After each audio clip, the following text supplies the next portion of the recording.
Est-ce que tu savais qu'il y a 3 diamants en toi? Ce sont 3 centres énergétiques, 3 tanden, qui représentent l'axe principal de la méthode Reiki dans la voie traditionnelle japonaise. Alors ils sont au carrefour de la culture, de la religion et de la philosophie japonaise. Dans le bouddhisme, le diamant est souvent utilisé comme analogie pour le moi. Oui, chaque jour, le diamant que tu es en tant qu'être humain vivant sur Terre est constamment exposé à la poussière et il devient terne et il devient brouillé. Donc, il faut le polir chaque jour grâce à ta pratique quotidienne pour qu'il retrouve son éclat d'origine. Et le diamant, il est tellement dur qu'il peut couper tous les attachements terrestres, te permettant de retourner à ta perfection étincelante, la véritable essence de la vie. Je m'appelle Nicolas Gauthier, j'enseigne le Reiki depuis 2014. Je suis également l'auteur du livre Reiki Animal, guérir nos animaux avec l'énergie. Alors aujourd'hui, j'enseigne le Usui Reiki Ryoho dans la voie traditionnelle japonaise, c'est-à-dire une forme de Reiki non occidentalisée et qui cherche à revenir aux sources des enseignements de Mikao Usui. Et ce, grâce aux 25 années de recherche de mon mentor, Frans Steen, un enseignant de Reiki néerlandais. Et je vous recommande particulièrement son dernier livre, The Way of Reiki, qui pour l'instant est en anglais, mais Frans m'a dit une traduction en français est prévue et devrait arriver prochainement. En français, vous pouvez lire son livre Reiki, le livre source, qui recense toutes les techniques enseignées dans les différentes lignées japonaises et occidentales. Alors n'hésite pas à cliquer sur le pouce pour aimer la vidéo, à t'abonner à ma chaîne et à aller consulter mon site internet pour découvrir tout ce que je te propose pour t'aider à te libérer, à te transformer et à t'épanouir. Mais entrons dans le sujet du jour et regardons ce que nous dit la tradition japonaise au sujet des 3 tanden, les 3 diamants. Alors ton premier diamant, c'est ton hara. C'est dans ta pratique le hara qu'il va falloir développer en priorité. C'est l'axe central de ton corps. C'est par ton hara que tu peux rétablir la connexion avec l'énergie originelle. Et ça te permet de développer ton énergie, d'être en bonne santé, voire de te rétablir d'une maladie. C'est ça que nous enseigne la tradition japonaise. Imagine ton hara comme un socle à partir duquel tu peux développer une force immédiatement utilisable. En te concentrant sur ton hara, tu peux développer une attitude intérieure qui va te permettre de gérer le quotidien, de gérer les urgences avec plus de facilité et plus de fluidité. Et aussi plus de sérénité. Et ça va te permettre d'agir de façon plus équilibrée et sans préjugés. Le hara, c'est la base, donc il doit être fort et stable. Pour te donner une idée, imagine que le corps humain est un triangle, pointe vers le haut. Eh bien le hara, c'est la base du triangle. C'est ce sur quoi tout repose, c'est la fondation de ta maison. Le hara, c'est l'endroit dans ton corps où se trouve l'énergie originelle. L'énergie originelle, c'est le ki avec lequel tu es venu au monde. Ce n'est pas une énergie fixe et stagnante, mais c'est plutôt quelque chose de dynamique sur lequel tu peux t'appuyer pour construire ta solidité, pour construire ton équilibre, ton ancrage et ta stabilité.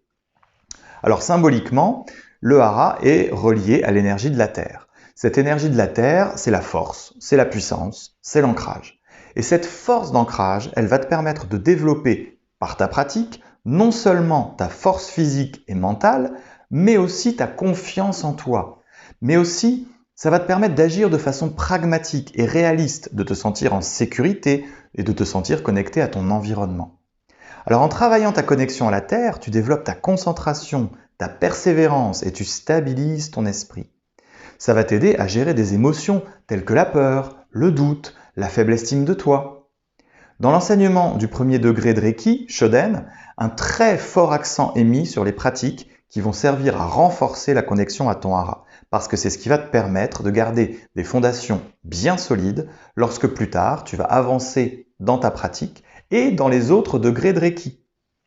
Alors ton deuxième diamant, c'est le tanden supérieur, il se situe au milieu du front. Il correspond à l'activité mentale et spirituelle de l'être humain. C'est là où la conscience s'ouvre et se transforme en une énergie très subtile. C'est l'endroit où se trouve la conscience originelle, très souvent visualisée sous forme de lumière. Alors en portant ton attention sur ce centre énergétique, la conscience s'éclaircit. Symboliquement, ce deuxième diamant, il est relié à l'énergie du ciel. L'accès à l'énergie du ciel va développer ton intuition et ton acuité mentale. La clarté de cette énergie aide à la pratique du silence dans lequel tu vas pouvoir te souvenir de ta connexion spirituelle. Et c'est grâce à cette zone que tu peux expérimenter les couleurs ou les visions. Travailler avec l'énergie du ciel, c'est la deuxième étape dans le processus d'apprentissage de l'énergie. En commençant par la base, la terre, puis en allant à sa polarité opposée, le ciel, tu éviteras les déséquilibres énergétiques. Et cette progressivité dans l'enseignement est malheureusement souvent ignorée de nos jours. On enseigne à beaucoup de praticiens de travailler immédiatement avec le ki du ciel, ce qui est très bien, en sous-estimant malheureusement la connexion au ki de la terre. Et on se retrouve alors la tête dans les nuages, mais sans avoir les pieds sur terre. Le résultat de ça, c'est qu'on a une grande compétence pour aider les autres, mais on est souvent incapable de résoudre ses propres problèmes, ses propres conflits. Alors, ce n'est pas une négligence délibérée dans les enseignements, attention, ne me faites pas dire ce que je n'ai pas dit, c'est simplement de l'ignorance quant aux principes de base du Reiki. Lorsque tu travailles avec le ki du ciel, il est important que tu restes centré et ancré. Si tu utilises ce ki de façon équilibrée, alors tu verras au-delà de l'immédiat tout en restant dans le moment présent. Ton troisième diamant, quant à lui, se trouve au niveau de ton cœur. Et c'est le point d'équilibre parfait qui se crée lorsque tu mélanges le ki de la terre au ki du ciel, le corps et l'esprit. En contactant ton énergie du cœur, tu vas commencer à briller, à rayonner ta lumière dans toutes les directions. Les blessures, les douleurs, les traumas mentaux, le stress, la colère, la peur, tout se résout et se dissout dans cette lumière du cœur. C'est l'invitation à plus de pardon, à plus d'amour, à plus de paix et de compassion dans ta vie. Polir ce diamant, c'est en fait polir le soi. Et c'est l'équilibre parfait entre le corps et l'esprit. Lorsque tu atteins cet équilibre, tu prends de la distance. Ton attention se déplace du problème immédiat à une vue d'ensemble. Donc tu gères mieux les difficultés et ton énergie, elle n'est pas gaspillée ou dispersée par des émotions comme la peur ou la colère.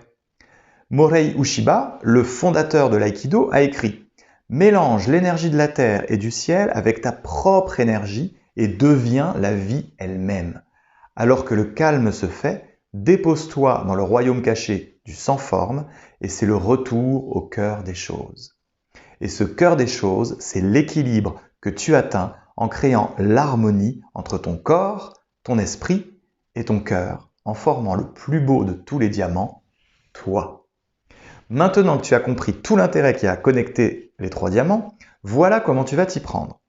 Alors la technique que je te montre ici est issue du Qigong. D'abord, je t'invite à faire Kenyoku-ho, et si tu ne l'as pas appris ou bien si tu ne sais pas ce que c'est que Kenyoku-ho, tu peux regarder cette vidéo. Puis, tu vas t'asseoir le dos droit. Personnellement, j'aime bien m'asseoir en seiza pour connecter mes trois diamants. Alors, tu vas placer tes mains en gassho et simplement poser ton intention de connecter tes trois tanden. Puis tu places tes deux mains au-dessus de ton hara, à environ 10 cm du corps. Tu laisses tes mains ressentir la connexion à ton hara et à l'énergie. Lorsque tu ressens bien cette connexion, tu vas monter tes mains jusqu'au cœur. Tu les laisses jusqu'à ce que tu ressentes bien la connexion. Imagine que tu as connecté ton hara avec ton cœur. Puisque lorsque tu ressens bien cette connexion, tu vas monter tes mains jusqu'à ton front. Et de la même façon, tu ressens cette connexion et tu imagines que tu as relié ton cœur à ton front. Puis tu redescends tes mains jusqu'au cœur en connectant le front au cœur, puis de nouveau jusqu'au hara. Voilà, tu as fait le premier cycle de la connexion. Alors évidemment, je l'ai fait en accéléré et je t'invite à prendre ton temps pour bien ressentir l'énergie et bien ressentir la connexion. Tu peux par exemple essayer de faire 3 cycles et voir ce que tu ressens. Et en faisant cela tous les jours, tu vas très rapidement remarquer des changements flagrants en toi. Plus de calme, plus d'ancrage et plus de stabilité. Alors pour conclure, je vais citer mon enseignant, Franz. Les 3 diamants restent purement un concept tant qu'on n'en a pas fait l'expérience directe en soi. Alors je te souhaite une très bonne pratique et je te dis à bientôt.